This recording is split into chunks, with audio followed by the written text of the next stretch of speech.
അനാവശ്യമായ ആരോപണം ഉന്നയിച്ച് മനോവീര്യം ഉദ്യോഗസ്ഥരുടെ കെടുത്തി ഈ നാഷണൽ ഗെയിംസ് ഏറ്റവും കാര്യക്ഷമമായി നടക്കുന്നതിന് ബുദ്ധിമുട്ടുണ്ടാക്കാൻ ആര് ശ്രമിച്ചാലും അത് നടക്കില്ല.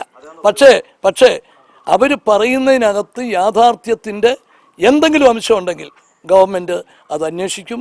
ദേശീയ ഗെയിംസ് നടത്തിപ്പിലെ വീഴ്ചകളെയും ക്രമക്കേടുകളെയും കുറിച്ചുള്ള ചോദ്യത്തിന് മുഖ്യമന്ത്രിയുടെ മറുപടിയാണിത്. പ്രതിപക്ഷ ആരോപണത്തിനും മുഖ്യമന്ത്രി മറുവാദം നിരത്തി. 1-ാം തീയതി ഞങ്ങളെല്ലാം കൂടി ഒന്നിച്ചിരുന്നോണ്ട് കൗണ്ട് ഡൗൺ പരിപാടി പങ്കെടുക്കുക, പിറ്റേ ദിവസം എല്ലാം അഴിമതിയാണെന്ന് പറഞ്ഞാൽ എന്താകും? അപ്പോൾ അതുകൊണ്ട് ആരെങ്കിലും ആരോപണം ഉന്നയിച്ചത് കൊണ്ട് നാഷണൽ ഗെയിംസ് പരിപാടികൾ നമുക്ക് ഇടയ്ക്കിട്ട് അവസാനിപ്പിക്കാൻ പറ്റില്ല. പക്ഷേ പറയുന്ന കാര്യത്തിൽ എന്തെങ്കിലും യാഥാർത്ഥ്യമുണ്ടെങ്കിൽ അത് വളരെ ഗൗരവമായിട്ട് തന്നെ പരിശോധിക്കും. ഞാൻ പറഞ്ഞല്ലോ, ഉദ്ഘാടന സമാപന ചടങ്ങുകൾ നടക്കുന്ന സ്റ്റേഡിയത്തിലെ സിവിൽ വർക്കുകൾ പൂർത്തിയായി കഴിഞ്ഞു.